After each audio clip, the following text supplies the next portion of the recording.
지역의 이슈를 살펴보는 헬로 이슈 토크입니다. 지난 1일 민선 8기가 출범했습니다. 전남도와 각 시군에서는 민선 8기 준비로 바쁜 모양새인데요. 이번 시간에는 앞으로 4년 동안 전남 지역 발전을 위해 어떤 점에 중점을 두고 나아가면 좋을지 전반적으로 살펴보겠습니다. 초당대학교 경영학과 김판진 교수와 함께합니다. 교수님 안녕하십니까? 네, 안녕하십니까? 네, 자세한 이야기 나눠보기에 앞서 먼저 6일 지방선거 좀 돌이켜보겠습니다. 이번 선거 과정에서 유난히 잡음이 좀 많았던 것 같은데요. 결과는 나왔습니다. 네, 이번 선거 과정 좀 전반적으로 짚어주시죠. 예, 지난 6일 지방선거 투표율이 우리 전남이 58.5%로 전국 최고율을 보였는데요. 네. 그렇지만은 역대 최저 투표율이었습니다. 네. 이와 같은 결과는 우리 지역 주민들이 지역 정치에 대해서 실망감이 컸다라고 하는 것을 증거해 주는 예라 할 수가 있는데요. 이후에 선거 이후에 우리 지역의 정치의 어떤 방향은 어느 쪽으로 흘러갈지는 좀 지켜봐야 될 것 같습니다. 네. 중요한 것은 지난 6일 지방선거 결과를 가지고 우리 지역의 선거 결과를 가지고 언론이나 전문가들은 민주당의 참패다, 네. 민심 위반됐다라고 얘기를 하는데요. 저는 조금 더 좀 심한 표현을 하고 싶은데 지역의 정치인들이 우리 유권자들을 철저하게 무시했다라고 네. 좀 심하게 표현을 하고 싶습니다. 왜냐하면은요, 도내 22개 시군 지자체 가운데서 그러니까 22개 시군 시장이나 군수를 뽑는데 무려 7군데에서 무소속이 당선이 됐습니다. 네. 쉽게 얘기하면은 우리 지역의 다수당이라고 할 수가 있고요. 실제로 여당 역할을 하고 있는 민주당에서 후보를 22명을 냈습니다. 시장 군수에서. 그런데 거기에서 3분의 1 정도가 유권자들이 민주당 후보를 선택하지 않고 무소속 후보를 선택했다고 하는 것은 네. 그만큼 어떤 공천 과정이라든지 선거 과정에서 우리 지역 주민들이 철저하게 민주당을 외면했다. 반대로 얘기하면은 지역 주민들을 위한 유권자들이 원하는 그러한 정치인을 내세우지 못했다라고 얘기할 수가 있겠습니다. 그렇지만은 이와 같은 선거 결과에 대해서 제가 좀 아쉬운 점은 네. 그 어떤 정치인도 정말 책임 있는 정치인도 지역 주민들에 대해서 또 이와 같은 선거 결과 상황에 대해서 진심으로 반성을 하고 또 주민들에게 어떤 잘못했다라고 하는 그러한 반성의 메시지를 보여주는 그런 정치인은 없었다는 것에 대해서 참 안타깝고요. 그러면 왜 이렇게 정치가 중요하냐, 또 선거의 결과가 중요하냐면은 정치는 곧 경제입니다. 네. 정치가 잘 돼야지 경제가 잘 되게 돼 있거든요. 경제가 잘 돼야만이 복지도 또 사회도 문화도 예술도 잘 될 수가 있는데 정치가 잘못되면 경제가 없어지는 거죠. 네. 경제가 좀 안 좋게 흐르는 수밖에 없기 때문에 이 부분에 대해서 정치적인 부분을 좀 내짚고 넘어가는데요. 그래서 이 지방선거는 사실 본 프로그램에서도 제가 말씀을 드렸습니다만은 어떻게 생각하면은 국회의원 선거나 대통령 선거보다 더 중요할 수도 있거든요. 네. 왜냐하면은 우리들의 삶과 우리들의 생활과 직결되는 그러한 정치가 바로 지방 정치, 지역 정치거든요. 따라서 이번 선거 결과를 봤을 때 민주당의 어떤 그런 그 실기 또 지역 주민들이 지역 정치에 대한 어떤 실망감 이 부분에 대해서는 분명히 짚고 넘어가야지 앞으로 민선 8기에서 지역을 위한 또 지역 주민들을 위한 정치가 이루어지지 않을까 생각을 합니다. 네, 선거 결과에 대해서 말씀해 주셨고 예. 또 지방선거가 정말 무엇보다도 중요하다라고 말씀해 주셨습니다. 이제 당선된 광역 그리고 기초단체장에 이어서 지방의원들까지 정말 지역 발전을 위해서 앞으로 많은 노력들을 해 나갈 텐데요. 그만큼 이들의 역할이 정말 중요해 보입니다. 관련해서 좀 자세히 말씀해 주시죠. 예, 조금 전에도 말씀드렸습니다마는 지역의 발전, 지역의 미래, 또 주민들의 삶, 생활과 가장 밀접한 관계를 가질 수밖에 없는 것이 바로 지역의 정치인거든요. 따라서 도지사라든지 또 시장, 군수 이분들의 역할이 정말 중요합니다. 이분들은 막강한 예산과 인사를 가지고 있기 때문에 엄청난 그런 파워를 가지고 있습니다. 따라서 우리는 누가 시장이 되느냐, 또 누가 군수가 되느냐에 따라서 지역이 발전되고 지역이 후퇴되는 것을 우리는 분명히 경험을 했습니다. 따라서 제가 이 자리를 빌어서 민선 8기 당선자분들 또 이제 7월 1일부터 이제 업무가 시작이 됐기 네. 때문에 정식으로 출범을 한 거죠. 또 원 구성도 됐고요. 그래서 시장님이나 군수님들에게 좀 부탁드리고 싶은 것은요. 첫째는 경제 공부를 했으면 쓰겠다라고 하는 겁니다. 네. 경제를 알아야지 정말 지역에 좋은 경제 정책을 수립해서 실행을 할 수 있거든요. 네. 경제를 모르면 선심성의 어떤 경제 정책이라든지 또 예산을 낭비하는 인기 위주의 경제 정책을 추진할 수밖에 없습니다. 네. 따라서 경제를 좀 아는, 그래서 경제에 대해서 공부를 좀 했으면 하겠다는 그런 부탁이고요. 또 혹자는 뭐 이런 얘기를 합니다. 지자체장이, 그러니까 시장이나 군수가 좀 경제를 모르더라도 네. 옆에서 보좌한 보좌관들이 경제를 알면 되지 않냐라고 얘기를 하시는데요. 사실 어떠한 이슈에 대해서 최종 대안이 이란만 올라오는 게 아닙니다. 단일화만 올라온 게 아니고 이란, 이안, 삼안이 올라오게 되거든요.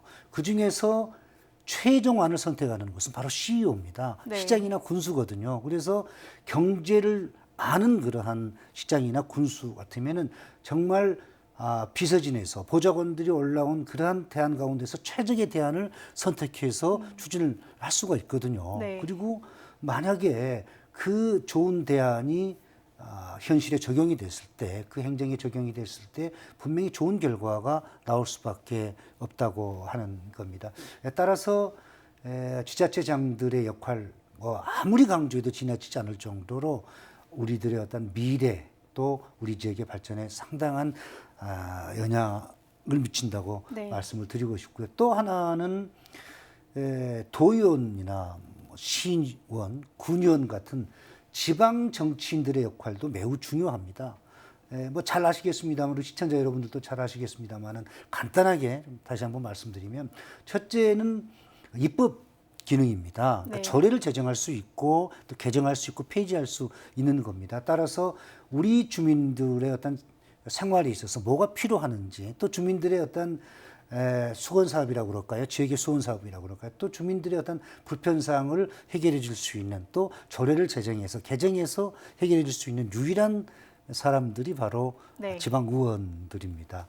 또 하나는 뭐 예산의 어떤 심의 의결, 이 부분 뭐 잘 알고 계실 거고요.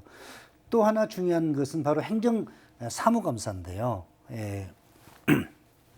이와 같은 행정사무감사는 도지사나 시장이나 군수를 감시하고 견제할 수 있는 정말 중요한 역할 기능입니다. 또한 공무원들이 주민들을 위해서 올바른 행정을 하는지, 아니면 잘못된 그런 행정을 하는지를 정확하게 파악해서 그에 대해서 잘못을 지적하고 정상적으로 행정을 펼칠 수 있도록 감시하는 그런 역할을 하는 것이 우리 지방 의원들의 역할과 책임이거든요. 따라서 일부에서 지방 의원들에 대한 무용론이 심심찮게 얘기되고 있습니다. 네. 아마 아나운서님도 많이 들으셨을 거예요. 네. 지방 의원들 뭐 필요 있어, 예산 낭비야, 그런 분들이 많이 계시는데요. 실제적으로 우리 생활과 또 우리 지역의 어떤 발전과 상당히 밀접한 관계를 가지고 있기 때문에 오히려 그들의 잘한 것이 있으면은 정말 응원의 박수를 보내주고 칭찬을 해주고, 또 잘못된 것이 있으면 정확하게 지적을 해서 올바른 방향으로 나갈 수 있도록 소위 그 참여 정치가 좀 필요하다. 그래서 아직까지 우리 지역의 주민들, 유권자들은 타 시도에 비해서는 참여 정치가 좀 부족하지 않나, 그런 생각을 하는데요. 이번 민선 8기 때는 7기 때보다 조금 더 우리 주민들, 우리 유권자들이 정치에 참여할 수 있는, 그래서 정치인들이 올바른 정치, 또 행정가들이 올바른 행정을 할 수 있도록 어떤 그런 노력이 필요할 거라고 생각을 합니다. 네, 교수님께서 기초단체장들의 역할과 또 지방의원들의 역할 이렇게 나눠서 말씀해 주셨습니다. 말씀해 주신 것처럼 지역 발전에 있어서 이분들의 역할이 굉장히 중요해 보이고요. 또 그렇습니다. 산재한 현안을 해결하기 위해서는 정책들을 좀 펼쳐 나가는 것도 중요해 보이는데 교수님께서는 민선 8기 전남에서 가장 우선적으로 좀 해결해야 된다라고 생각하시는 부분은 어떤 것인가요? 네, 정말 좋은 질문인데요. 민선 8기에서 각 공약들을 제가 살펴봤습니다. 도지사님 공약이라든지 각 시군의 군수님들 또 시장님들의 공약을 살펴봤는데요. 최우선적으로 추진해야 될 제1순위의 어떤 정책이 바로 청년이 돌아오는 인구 정책이어야 된다는 겁니다. 네. 인구 사이즈가 어느 정도 돼야지 지역 경제 또 지역을 발전시킬 수가 있거든요. 이제 그걸 경제 용어로 해서 에코노믹 오브 스케일이라고 하는 규모의 경제를 실현할 수 있는데요. 지금 우리 지역에서는 얼마 전에 그 발표를 보니까 22개 시군 가운데서 목포시, 여수시, 순천시, 광양시, 나주시 그리고 무안군, 남학이 있기 때문에 네. 무안군을 제외한 16개 지자체가 인구 소멸 위기 지역으로 네, 지정이 맞습니다. 됐더라고요.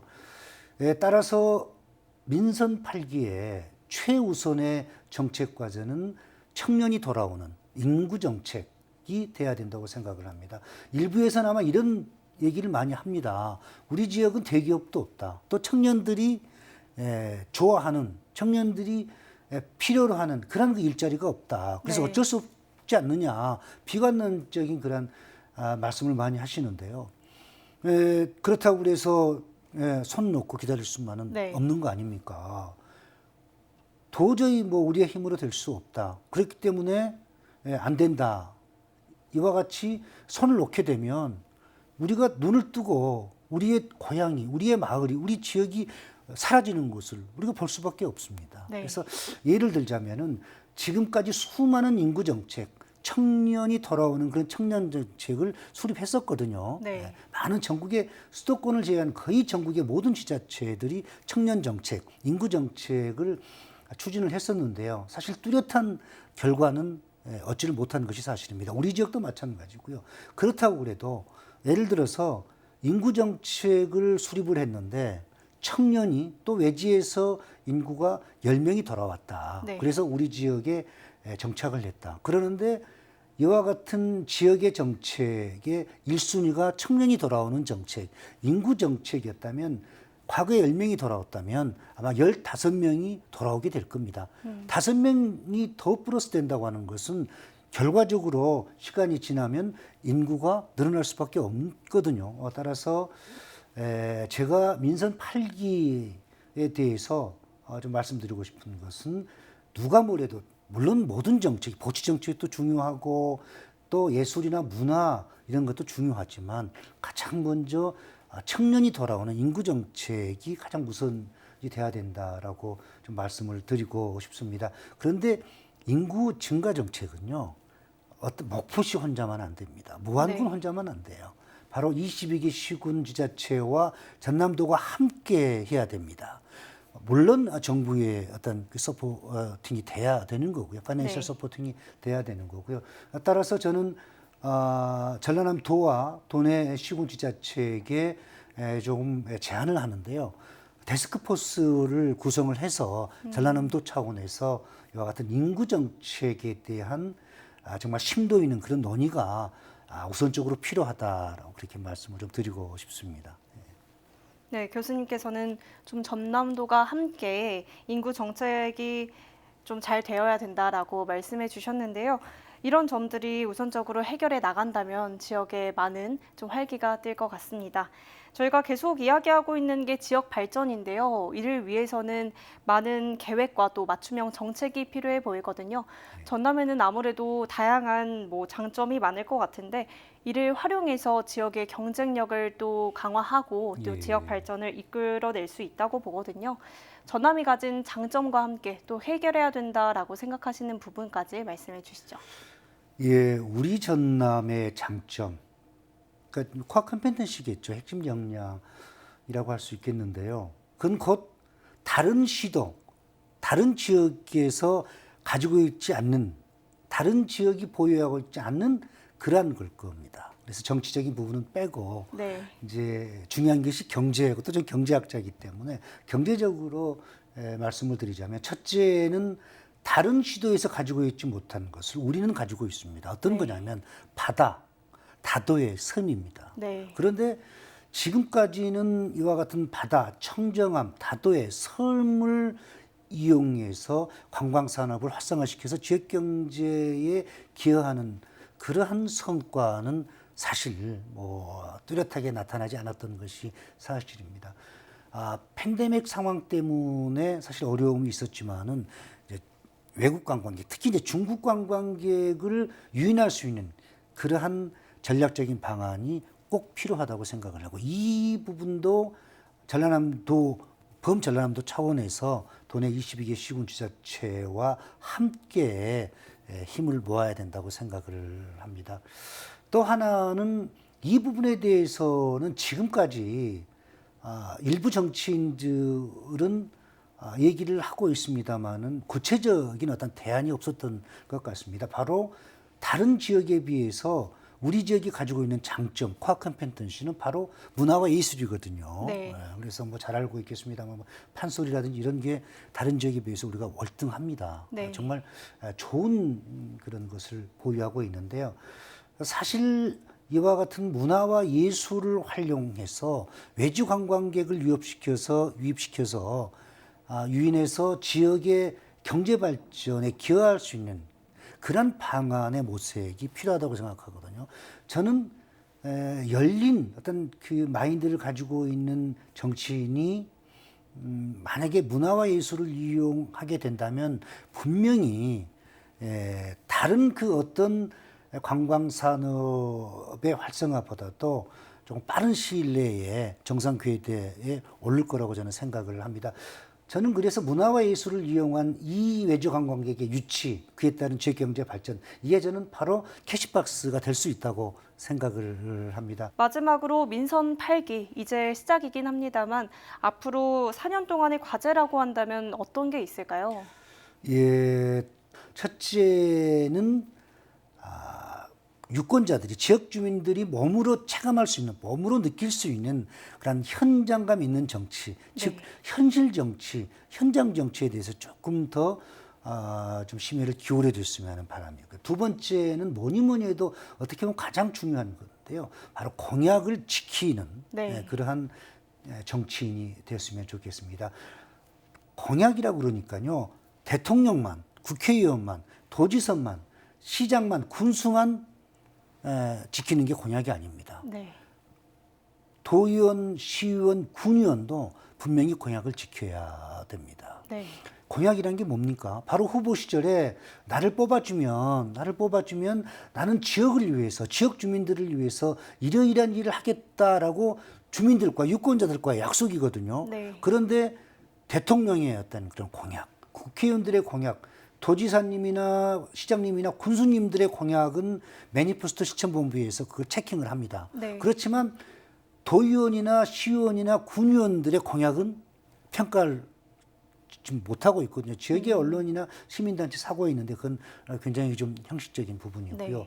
따라서 오히려 우리들에게 중요한 것은 도의원이나 시의원, 군의원들의 공약이라고 할 수가 있겠습니다. 만약에 이 공약이라고 하는 것은 주민들과 유권자들과의 약속인데 그걸 지키지 않는 도의원이나 시의원, 군의원이 있다고 하는 것은 그건 꼭 주민들을 기만하는 그런 행위거든요. 네. 따라서 약속을 지키는, 공약을 지키는, 그렇게 된다면은 정치는, 경제는 잘 되게 되어 있습니다.